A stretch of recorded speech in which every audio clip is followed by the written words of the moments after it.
Hello, everybody. This is Tyrell Jackson, host of the Sports Corner podcast channel. Haven't been doing any videos in a while. A lot of personal reasons. Working a lot. Been working 6 days a week for most weeks, so a lot of my energy plus some personal reasons has been going somewhere else. But I'm gonna try to get back into the groove of things for my 3 subscribers out there. Just gonna try to get it going, try to get it started again, try to do at least one video a week, and pick up my workload and post some more videos. Get back to doing polls on the Twitter page. Get back to posting things on the Twitter page. I have not been doing that a lot, and to people who are actually paying attention. I apologize for that. I'm only one person, but I'm gonna try to get this ball rolling once again. Had kind of got it started rolling and then kind of just fell off with catching up with work and everything like that. So today, what I am doing is top 10 best WWE moments since 2010. So this past from 2010 to the time that this video is recording, that is what I'm doing.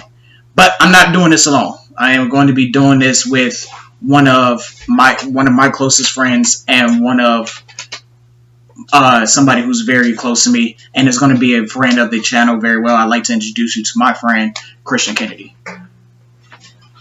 What's up, everybody? How y'all doing? Hey, Terrell. Nice to be on the show. How about the Browns, huh? Whatever, though. Just saying. Yeah, What's up, everyone? Nice to be here on my best friend's channel. You know, all his 3 subscribers. Thank you all for paying attention to him. I know he's going to get more soon as he keeps up with everything. Let him get his shit going. But, yeah, today we're going to be doing the best WWE moments of the 2010s, top 10. Right, and the goal is for this channel is to get at least 100 subscribers by April of 2018. So I'm going to keep posting these videos. He's going to be in more of these videos. He actually might be an admin to the Twitter page as well, so he's going to be able to help me post some things as well. Not sure yet. We're in discussions for it. But we are hoping you 4 viewers, you 7 viewers, you 10 viewers. Oh, 10 viewers. It's all jokes, but seriously, hope you guys really do enjoy the video. I'm going to be doing evens. He's going to be doing odds. So let's stop wasting time and let's get this thing on the road. Number 10, best WWE moment since 2010 has to go to Dolph Ziggler's cash-in the night after WrestleMania 29. For me, this was arguably the loudest I've heard the WWE crowd or any crowd, and to this day, it's quite a long time I've heard a crowd pop like that. It's one of those moments that I still go back and watch from time to time, and every single time I watch that moment, watch that 4-minute match, it just sends chills all through my spine because that crowd was electric. We knew the situation that was going on for Dolph Ziggler. We was waiting for his cash-in since June of 2012, and it was one of those moments that something you really can't take away from Dolph Ziggler, even today with his irrelevance to the company. Just something that I think a lot of people remember, and something that kind of holds dear to me because from us being from Cleveland, me personally, I like to see people that are from my city, whether I know them or not know them. People who are from my city represents the city that I grew up in, become successful. So for me at least, it holds dear to my heart. And plus, a lot of people don't know is that we all thought this was Ziggler's big break. He was going to be one of the top guys at the company, along with Cena at the time, and he was just going to be a main event player. But unfortunately, the concussion with that really fucked him over, and then Vince just not seeing him as the top guy was really the downfall. And unfortunately, Ziggler is just one of those guys that can make you look good, but unfortunately, doesn't see it that way. Definitely. And that goes for anyone. Because Extreme Rules is 28 days away at that time frame, and because of Ziggler's cash-in, as he mentioned, they didn't have him defend the title until Money in the Bank, I believe. Actually, yeah, something and like that. They have him lose the title, which I felt was just absolutely bad. Because what was the point of the cash-in? At that point. what was the point of the cash in? What was the point of Alberto Del Rio getting over? Alberto Del Rio had already established himself as a world champion. He didn't really need the moment. Not saying that Alberto was relatively new as well, not as new, but he definitely wasn't in the company longer than Dolph Ziggler. He definitely didn't have more of the support, the fan support behind him than Dolph Ziggler. I mean, he had his moment in January of Royal Rumble where the crowd was over for him, and they wanted him to see him beat the Big Show. But besides that, no one really cared. And not saying no one really cared. Sorry about that. Not to say no one really cared about Alberto Del Rio. Compared to Ziggler, it's like having a cheeseburger and then somebody hands you Brussels sprouts. And plus, they did a double turn during the match. Ziggler was a heel, Del Rio was a face, and they switched roles, which was very confusing because I felt Ziggler will always be a heel. He's much better as a heel than he is a face. Same with Del Rio, much better as a heel than a face. As far as why they did it, don't know. But if Ziggler had a great run with this title, if he won multiple reigns after, this moment would be higher. But unfortunately, it's only number 10. It's just because of the aftermath. He had a shitty title reign. He got injured, and unfortunately, he has never recovered from this day. But not taken away. It is our number 10. And you know what? Another thing to say real quick, but a lot of people forget that there was a handicap match with Swagger and Zeb Coulter, which is Dutch Mantel. And during that entire match, fans chanted, "We want Ziggler," and the announcers kind of ignored it. Which they always do. Yeah, but I was actually kind of surprised that they went with the double turn because it wasn't really anything that indicated that a double turn happened throughout the match besides the crowd, and I'm surprised WWE actually listened to the crowd just for that split second. Once. Yeah. All right, let's kick this bad boy off with another one. Number 9 of the best moments of 2010 would be The Rock's return from 2011. Now, going into it, Rock did not make an appearance for almost 7 years, actually in the arena, via satellite, whatever you want to call it. So the host of WrestleMania 27 was revealed, and no one really knew. Everyone thought it was, a celebrity, maybe Chris Jericho at the time, but no. What ended up happening, The Rock finally came back, and he came home, and it was a great moment. It was shocking. The crowd was hot. The crowd couldn't believe it. Rock acted like he never missed a beat, But unfortunately, again, when we get to WrestleMania, which is one of the worst WrestleManias of all time, unfortunately. And we're going to do a video on that when it's WrestleMania season. Top 10 worst WrestleManias. And all that, Rock's return was great, but the aftermath just sucked.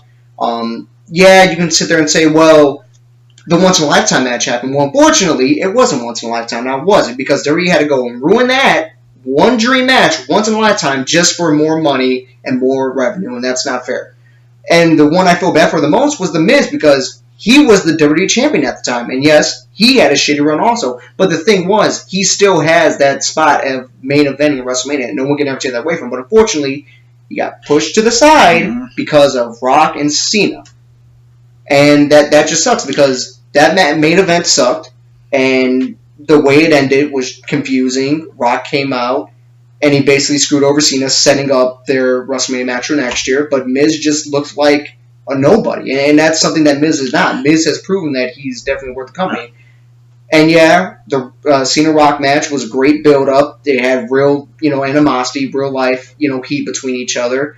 Rock got the win, and that should have been it. It should have been Rock got the win, Cena couldn't beat him, ended right there once in a lifetime. But no, you had to go and have Rock come back. And I'm a Rock fan. I always love The Rock. I always will. But unfortunately, Rock had to come back and end CM Punk's title reign, which, was the cause of CM Punk leaving. And Rock, at his age, should not be a champion. He should come back. It was a real... what's the word I'm looking for? Chain of events. Where it benefited two well-established guys inside of the company. And at the time, especially the first time around, it benefited the company. Yeah, it was fine. But to me, it affected CM Punk more than The Miz. And not because that The Miz is still in the company. But not on one occasions but 2 occasions in back-to-back years, CM Punk did not main event at WrestleMania. He took And a I back think, seat. and I think, yeah, you're absolutely right. He took a back seat. And you got to give CM Punk. A lot of people don't give CM Punk credit. Like, yeah, you would be frustrated too. You are the company's guy. You have the company's title, and you're taking a seat back to a part timer and a well-established full-timer. No, remember even after WrestleMania when he took a back seat, he was the champion. He didn't main event a pay-per-view for what, like 7-8 months straight until Cena got involved. But what I'm saying is that CM Punk took a back seat at WrestleMania 28. Like, I believe they were the second to last main event, yeah. Before they got, because I think they had like a garbage time match to get the crowd coming out from CM Punk versus Chris Jericho at 28.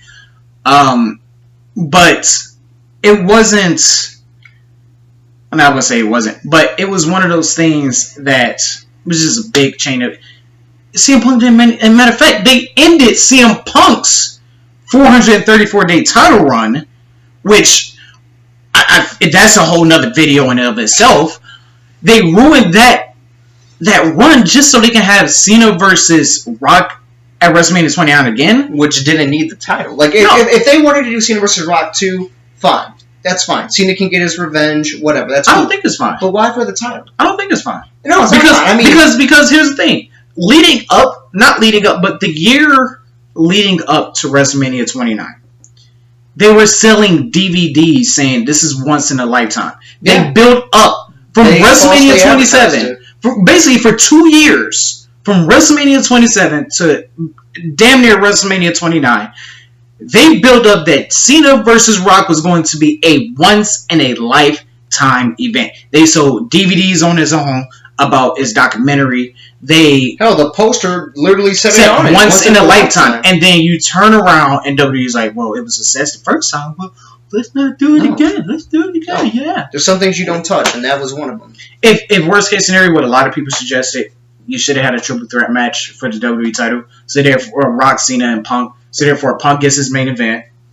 Rock's passing the torch to Cena, because Cena probably gets some win. And Cena gets his win. He gets his win back. And also, it doesn't feel like it's a twice-in-a-lifetime event. And another thing, what a lot of people don't talk about, it forced CM Punk to turn heel on the 1,000th episode of Raw.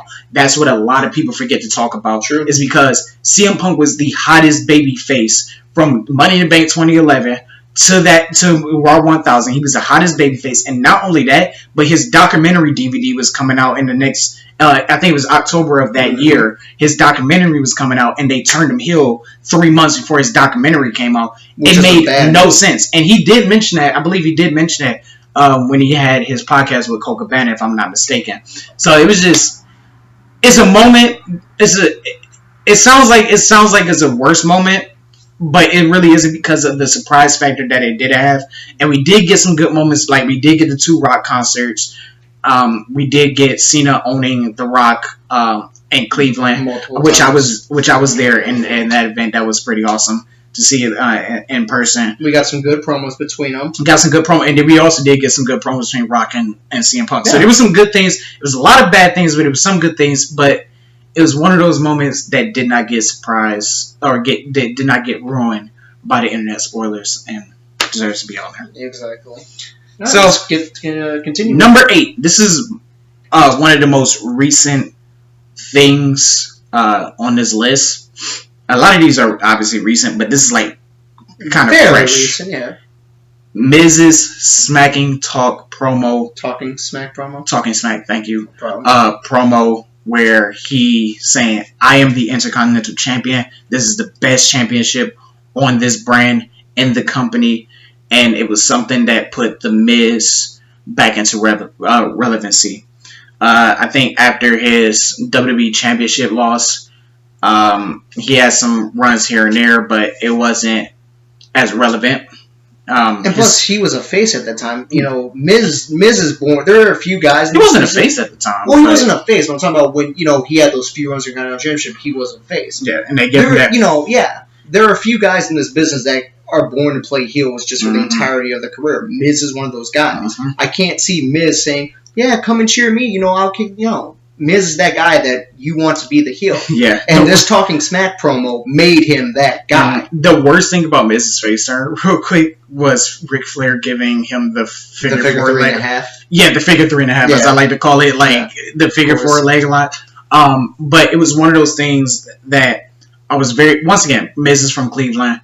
Always, me personally, I got to represent guys from Cleveland. It kind of puts me over that top notch. Look, I love my city. That's why. You support the Browns. Yeah, that's why I wear this. Browns. So, it was one of those things where I was really happy, and it caught people by storm. Like, people were really surprised because Talking Smack was I think that was like one of the first episodes of Talking Smack, like the first or second episode, or something like that. Yeah, it was on the network, and people were like, "Well, I'm not going to watch it. It looks like garbage. It looks like the same shit." And people once that Miz promo came, people were like, "Whoa, this is different. Started tuning in. This isn't scripted." Miz looks legitimately pissed, and Daniel Bryan, whether or not it was scripted for him to walk outside or not, it got people talking. It was like, wow, we got to tune in every week to see. It was pure gold, and to be honest, it was pure gold. Like, the promo was good.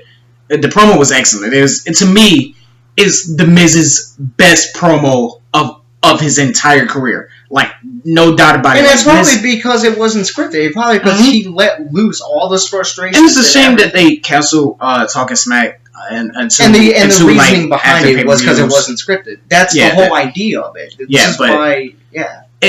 reason why it's on there because Miz's stock and his something took my tongue. His value to the company and to the fans skyrocketed at that point, and it got me to the point saying, like, what would be so wrong?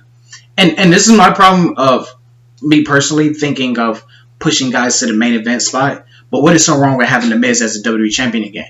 And he was on the run to the point where you have to start questioning. But then you got to realize and sit back and think he's the perfect upper mid card. He can work with the guys who are either coming up from NXT or are getting in the lower card push. Yeah. Or he can work with those guys. Miz and he can also work with the main event guys. And plus, another reason we probably put this on the list is because Talking Smack also, after that Miz promo, it gave other people who really weren't on the mic as much. They would just beat up the guy and not say anything, but get over, It gave everybody a platform. It gave everyone a platform. Baron Corbin, one of the guys people have issues with is, he sucks on the mic. He's getting better as a promo. But he's improved because of that. A lot of people have. It's just simple as that. Yeah. Miz made Talking Smack. And it's a damn shame that they canceled, but this was a reason we put it on there, because Miz was relevant and it made Talking Smack must-see TV. Yep, absolutely right. All right. Let's continue with number 7, which is the Shield's debut. So, going back to this. So, no one had any idea who all these three were. And if you followed FCW at the time or NXT, this was when NXT was also rebranding as not the reality show, the failed NXT. The NXT that we all know and love today. But coming up, the main event Survivor Series, Punk's title was online against Ryback and Cena. No one really knew what was going to happen. Ryback, we all thought was going to win it. But no, the Shield, these three guys who came out of nowhere, no one knew, just dominated. And then after that, they just took off. Everything that they did was just pure gold. They did in a year and a half what most factions take 3, 4, maybe even 10 years, 15 years to do. They dominated WWE. They won multiple championships. They beat legends. They put legends on the shelf. Remember when they triple powerbombed the Undertaker through the announce table? Yeah, they took out the Deadman. They took out Rock. They did these things that you wouldn't necessarily see young guys like that get a chance to do. And we got one of the best memes at that time. Yeah, and it made, and then their in-ring work. Everyone can sit there and say Roman Reigns sucks now and he's booked Bradley, which is pretty true because again, Roman Reigns just shoved down our throats. But at the time, no one really hated Reigns because he was the powerhouse of the Shield. Ambrose was the architect. The architect. Well, technically, so. Yeah, he was the. Ambrose. I'm sorry. You're good. Ambrose was that cunning asshole, that everyone would love to hate. Seth Rollins was the guy that had always the plan, always would set up everything. He was the architect and stuff. Mm-hmm. So as far as that, and there's really no bad moments. The reason this is so low is because there's other great moments, but the Shield's debut is just phenomenal at this point. And we also got a chance to see Even though nobody likes Roman Reigns besides little kids, even little kids don't even like Roman Reigns all like that, and the little fangirls or whatever it may be. We got to see, and little did we know at that time, that here's three guys making a Impact debut in arguably one of the biggest matches of that year. They're making a immediate impact, and we had got so many great moments out of it, but we also got to see the future of the WWE and what it has turned into today. What was that, 5 years? 5 years. Yeah, 5 years later. Was it 2012? Yeah, 2013. No, it was 2012. 5 years. Yeah, because Elimination Chamber 2013. Okay. Yeah, so we had, this is talking about 5 years ago, we got to see, and I can't believe it's 5 years ago, that's why I lost track, but we got to see what the future hold. I mean, let's really think about it. Reigns is a what? Three-time champion. Three-time world champ.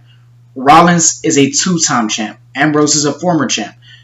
Ambrose and Reigns, both Intercontinental champions. Ambrose and Reigns, both United States champions. Seth Rollins, Money in the Bank. Money in the Bank. Ambrose, Money in the Bank. Exactly. We got to see the future of this company. I don't like Roman Reigns. I cannot stand Roman Reigns. Another cannot. But you got to admit, it's better than seeing Cena at that top spot still, because Cena's not at that top spot anymore. No, he's at this point where he deserves He's in his rock phase. Yeah. He's in his rock phase. But again, phase. But he kind of deserves it because he's been in the company for 15 years. Of course he would deserve he's in his rock phase. But with Reigns, I mean, they're shoving down our throat, and we would like to see better guys who are more fit for that top spot. AJ Styles. Which technically he is. Yeah, but, I mean, is Roman Reigns yeah, it's the top guy, yeah. Roman Reigns, I'm the big dog. Roman Reigns. We can save that for another video. The big dog. It's my yard. Anyway, you want to continue this, or should I take over? I got it. Okay.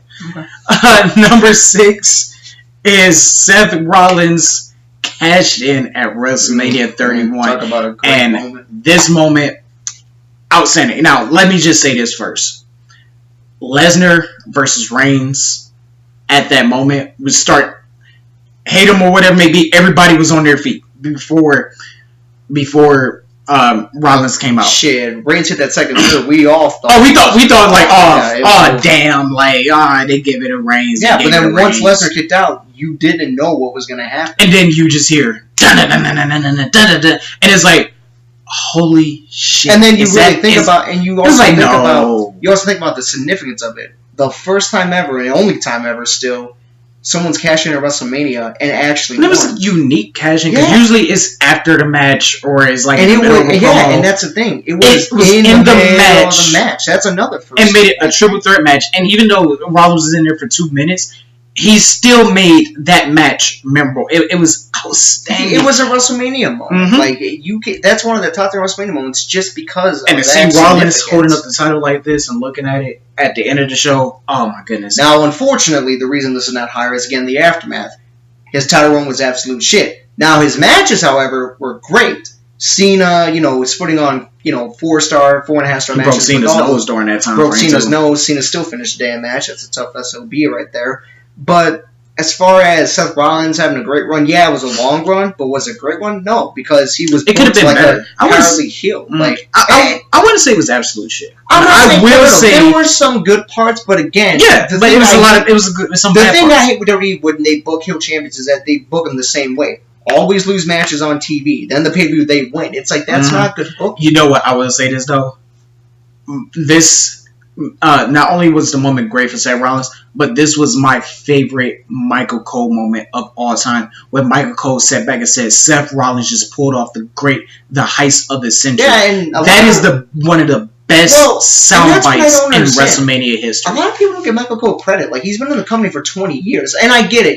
He's bland. He's no JR. Yeah, right. But the thing is, he's still good at what he does. He has his moments where he's not good, but that's everybody. But he single-handedly. He picked that line. And and that was the best damn line. I mean, right now, talking about it, I'm getting chills, because him saying, Seth Rollins with the heist of the century, and he said it with so much enthusiasm and so much shock and so much surprise, because I think he literally was surprised, and not a lot of people knew. They just said, "Hey," I think it was Triple H and Vince McMahon. That's basically because if I remember correctly, the rumor was that they told Rollins literally during the Rock, during the Rock and maybe an hour before the main event, you're cashing in tonight, and so he had to get ready and stuff. So it was literally a last minute decision, but it ended up being a great decision because again, it made a WrestleMania moment. And it was a complete 180 too, because he had lost that match to Randy Orton earlier, which was another phenomenal match. Especially that moment was amazing. Yeah,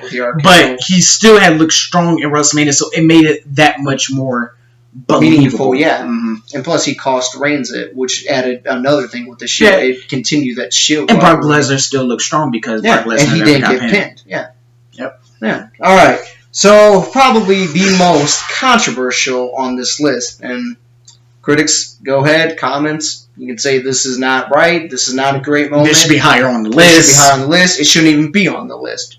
We put it just because it's a simple fact. The streak comes to an end. Number 5. So, I know a lot of people are going to say, well, why is the streak on here? Why is the streak a good moment? Think about this.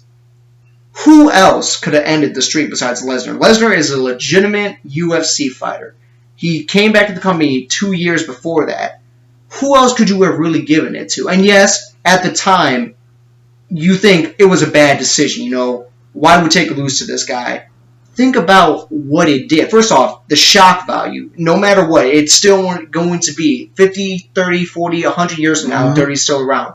It still to this day will be one of the most shocking moments in wrestling. Yeah, the match sucked. But again, that's because of Taker's concussion, because they definitely showed that they can still have a great match. SummerSlam 2015. Hell in a Cell the same year. Yeah, they proved it. Just because of that concussion, the match sucked. But the reason it's on there is because of that moment. No one ever expected the streak to end. And when it ended, you didn't know what... You thought it didn't happen. You thought the ref fucked up. You thought Taker's shoulder was up. The music didn't play. You thought someone in the back fucked up. For 30 seconds. You had time stopped. Yeah. It was like your entire... time stopped. Everything, yeah. And a lot of people was upset because it was their childhood. The streak was my childhood. And the thing was that whole crowd in New Orleans... I never heard sucked out of the building. I never heard the Superdome. It was so quiet and it was just an awe-inspiring moment. The one thing I don't like about it though, and maybe it's kind of a good thing that it wasn't the main event, but if it was the main event, it would have ruined it. This moment would not be on it because. But to be honest, and if it wasn't for the third person in that main event, and you know exactly what person I'm talking about. I know. If it wasn't for him in that main event, the people would have started leaving. It would have been as simple as because that. if you would have just got stuck with Randy Orton versus Batista. People were leaving because they were so upset because they saw Undertaker lose at WrestleMania for the first time. And to be honest, I wouldn't have had Taker wrestle after that. Because he was so synonymous with the streak. And once you take a streak away from a guy who's wrestled for almost, 22 years at that time, what more would you have to get out of it? It should have ended, because he looked bad in that match. He looked out of shape. He looked, But as far as knowing how Undertaker is, yeah, I know he didn't want to go out like that. Yeah, I know. Kidding me? Yeah, Undertaker is a competitor, and he always will be. He's not even a company. He's a competitor. Yeah. You think he want to go out looking like that? Hell no. Go out to looking, Yeah. Anyway, but another reason why this moment's on there is because look what it did for Lesnar. Lesnar was one of the most hated people in the company. Every week he would get booed. Paul Heyman, great troll. He would just troll the fuck out of the crowd, play with them, have them in the palm of his hands, and then pipe bomb.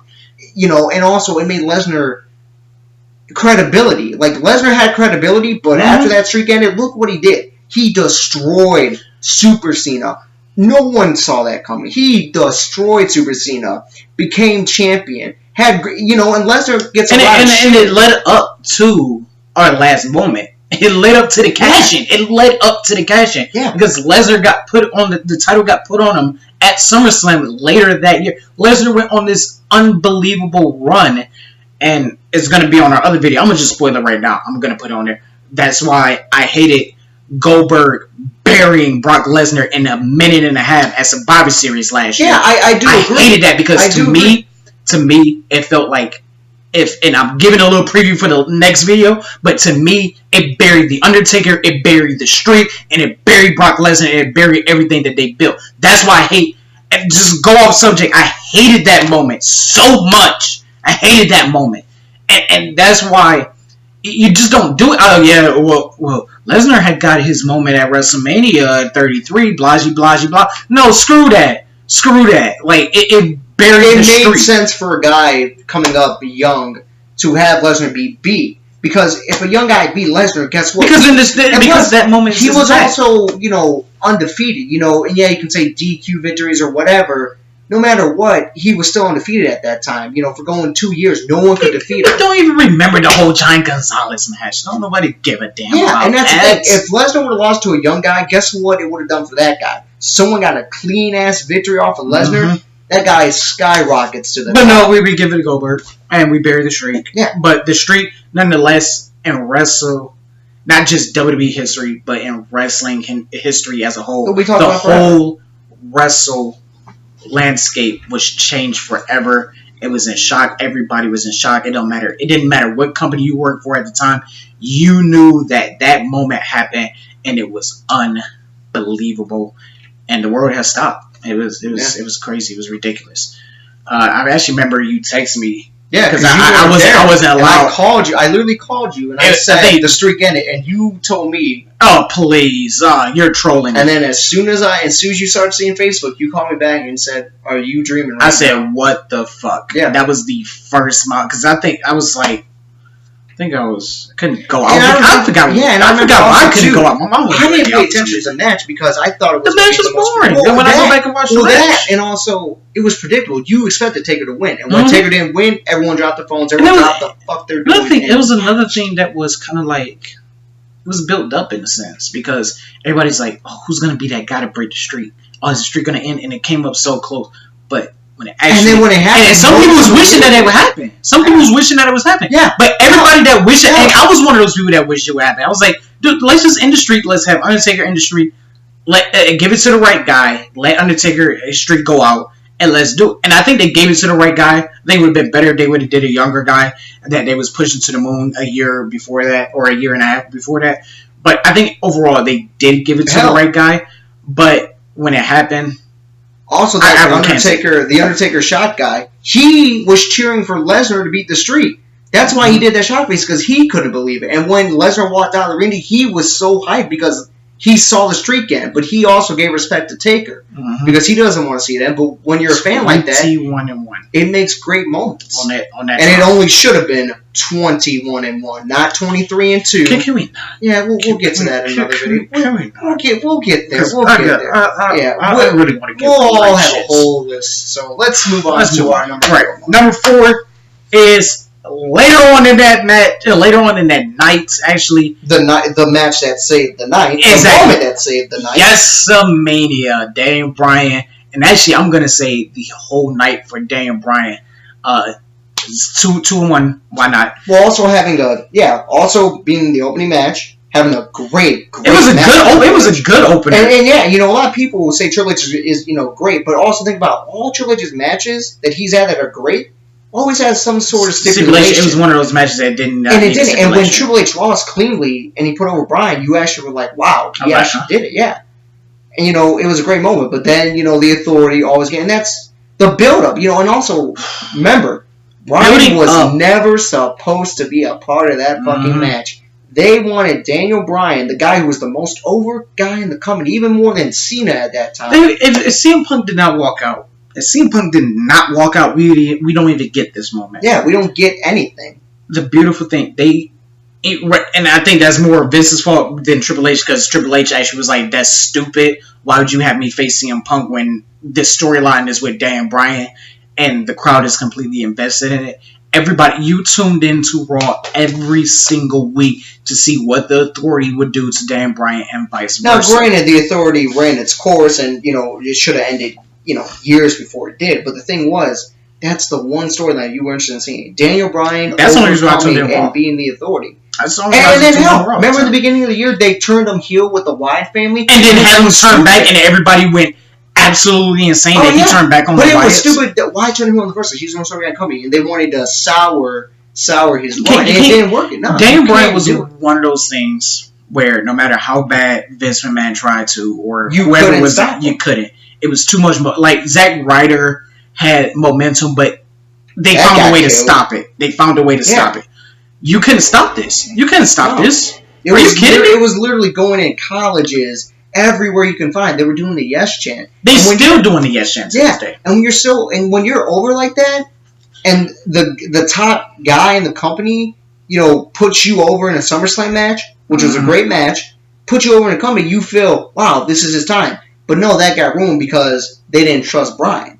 And then they they do all that month shit where they're playing commentator with the title, and then they fizzle it out. But everybody knows that it should have been Daniel Bryan versus Cena at Royal Rumble or TLC, or Daniel Bryan versus Orton at Royal Rumble or TLC that year. Except we got Cena versus Orton again. Too many cooks. They fans got. Remember when he was in Seattle, Washington? I was actually. Oh yeah, and the crowd turned the thing. Yeah, they turned it around. Yes, and then Daniel Bryan is saying yeah. And Triple H and everyone, or Triple H at least, looked legitimately pissed off at it. You can't control that. That's the fans. Mm-hmm. You get with the fans what they want. You don't sit there and say, well, we're a company, we're going to do what we want because it's our company. You know what? And there's another thing about that real quick, is that I kind of disagree on that a little bit, because you don't want to do everything that the fans want, because therefore some things that the fans want, it sucks. Oh, yeah. No. No. As far as that, yeah. But I'm saying, if you got a guy that's getting cheered mercifully like that, you be stupid. It's kind of getting the hottest crowd reactions. And you know what?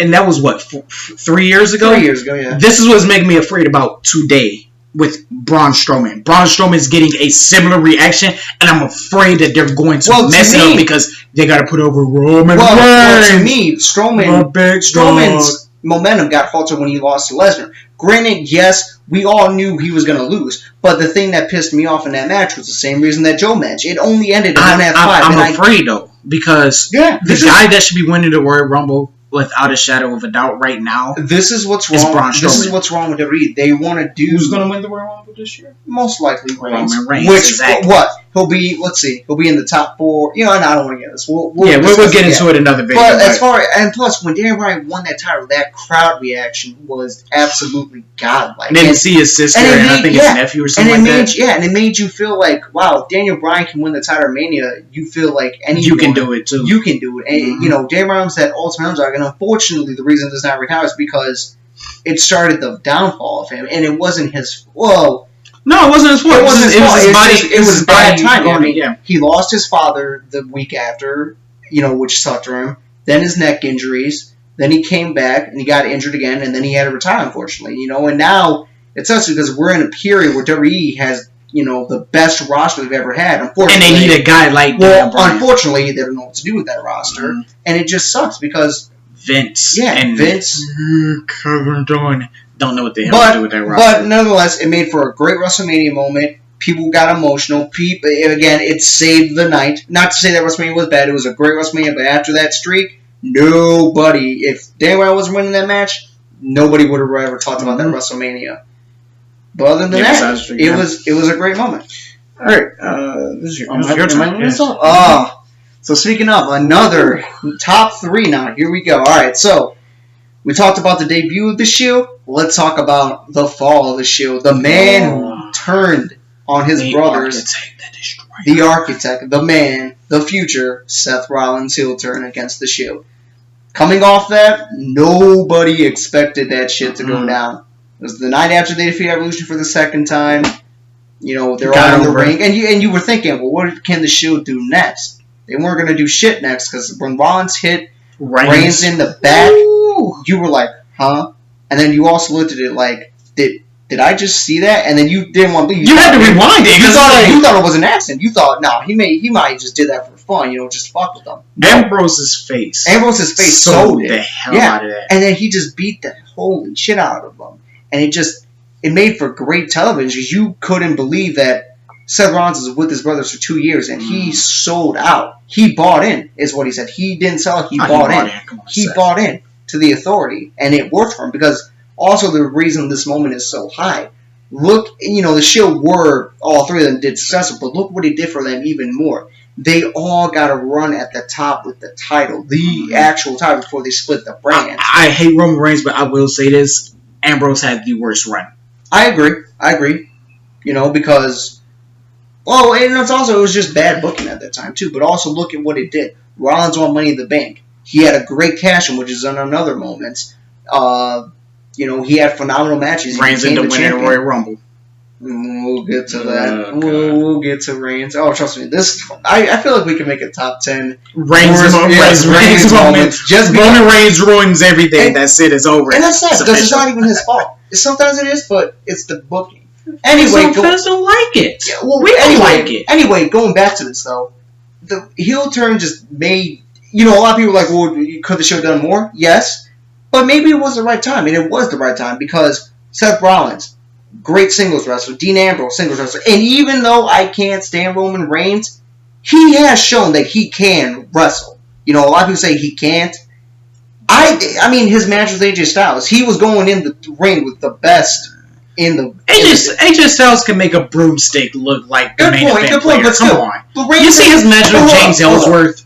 Okay. We're really going to... He makes broomsticks superstars. We're really going to compare AJ Styles to James Ellsworth? Come on. I'm not comparing I'm comparing James Ellsworth to a broomstick. Anyway, point being, Reigns to me, for all the shit he gets, he has proven that he can go when needed and shit. But as far as Seth Rollins' heel turn, it started the whole downfall, and it made for great television because when Rollins won that title, guess what? You tuned in the very next night. When Reigns, unfortunately, won the title, regardless if you hated him, you wanted to watch just to see how badly he was going to get booed. And boy, did he ever get booed out of the fucking building. And when Ambrose won the title, you wanted to see what they were going to do. And unfortunately, again, bad booking.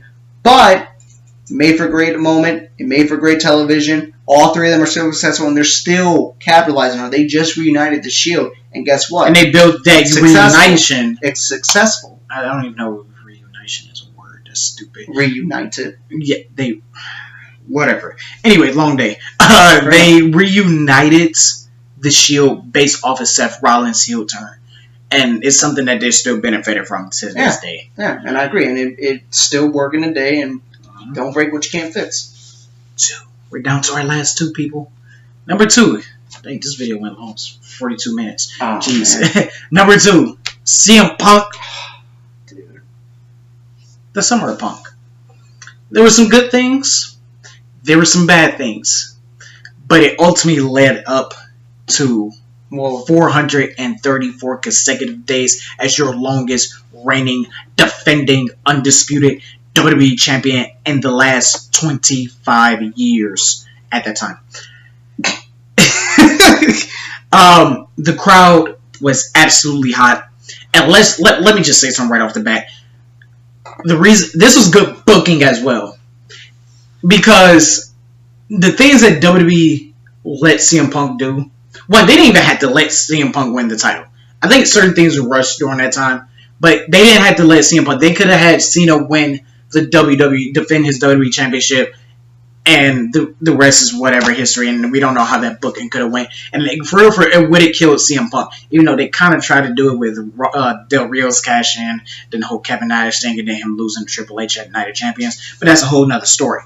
The thing that was amazing was that they showed CM Punk went back to his hotel room, and he had the WWE title, and he put it in his fridge. And he actually was it Ring of Honor that he went to an event with the WWE Championship, and was talking about how he was never. I think it was Comic-Con because he didn't sign the contract still. And Triple H. No, he did sign that contract. He did. Oh, he signed it that afternoon. Right. Yeah. But no one knew that.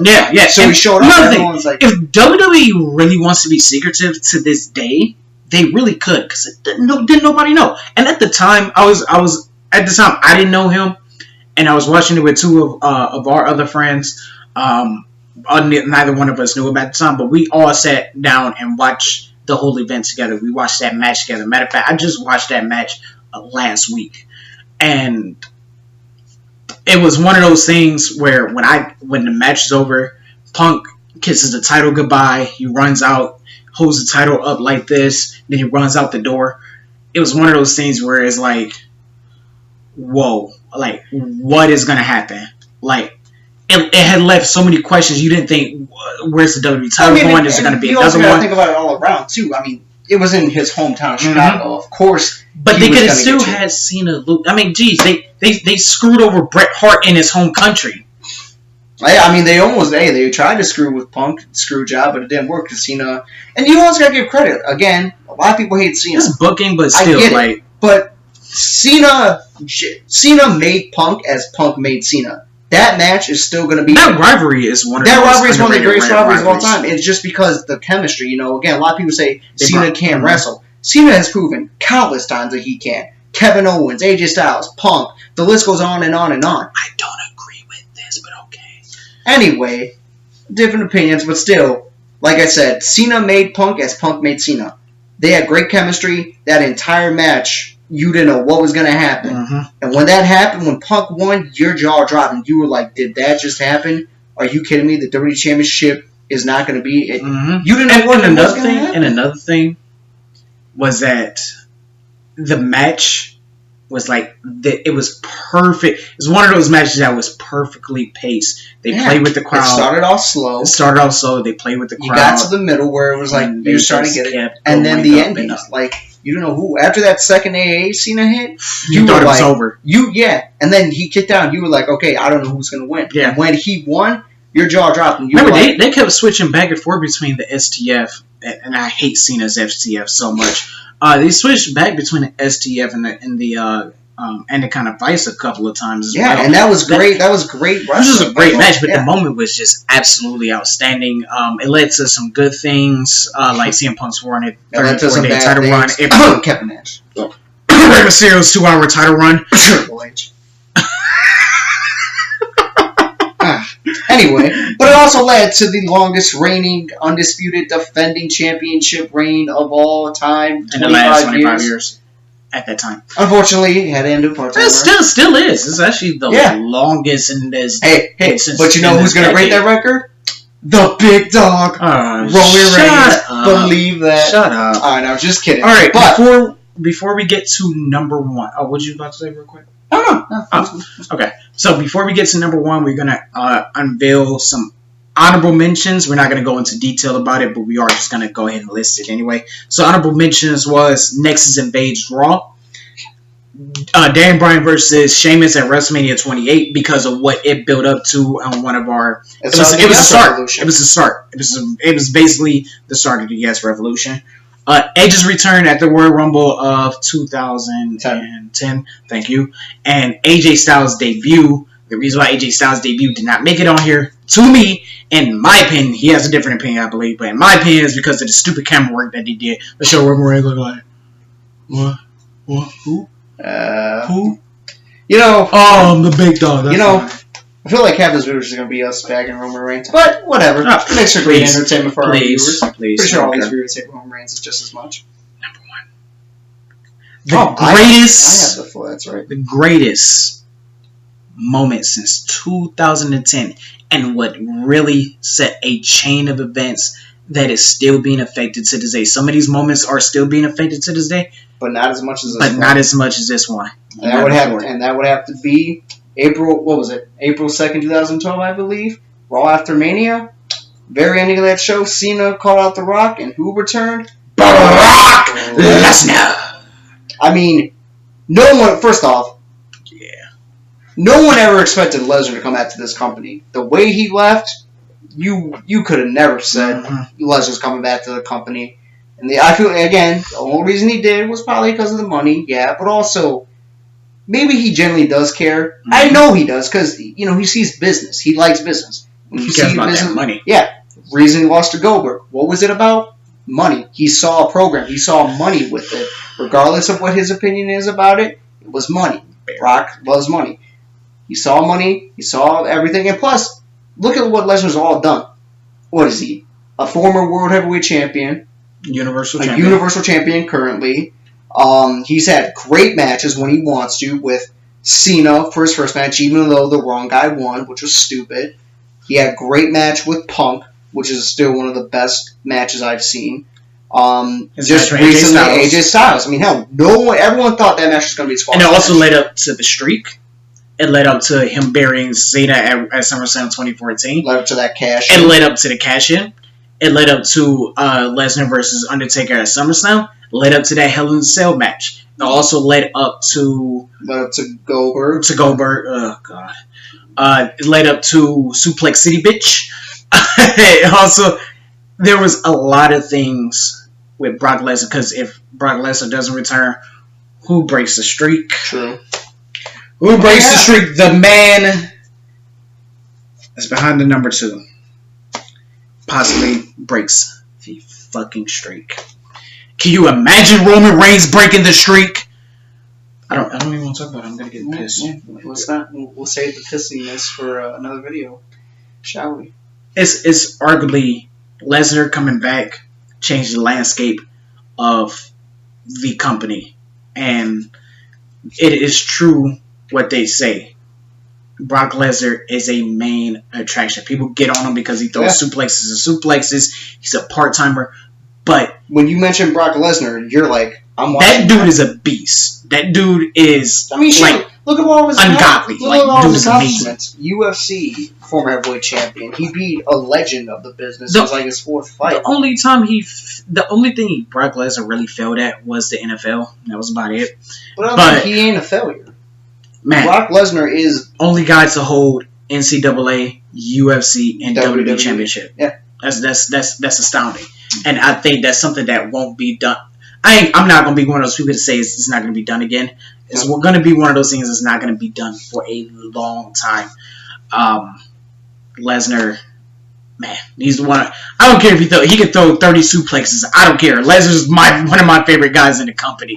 I don't care. You can throw like 60 suplexes. As much as I get on Lesnar about him doing suplex, again, like I said, you mentioned Brock Lesnar, you're like, okay. He put over Braun Strowman strong. He put over Samoa Joe strong. He put over AJ Styles. You legitimately thought for that brief second. Oh, it was going to be a squash match. Yeah, you thought one was going to be a squash match. It was going to be like 5 minutes. And for that moment, for those first 5 minutes, it's exactly what we expected. But the way Styles sold those suplexes made you feel for him. And then when you started making that comeback, you were like, damn, maybe he has a chance. And when he hit that phenomenal form, you're like, are you fucking kidding me? It made for a great match. Regardless of how long it went, whatever. Yep. It was a dream match, and it happened. And Lesnar will continue. I got my dream match with Lesnar and Samoa Joe. I got my dream match with Lesnar and Randy Orton. I got my dream match with Lesnar and Punk. Yeah. So that is the top 10 WWE moments since 2010. We are not What Culture. We're not going to just run through it real quick.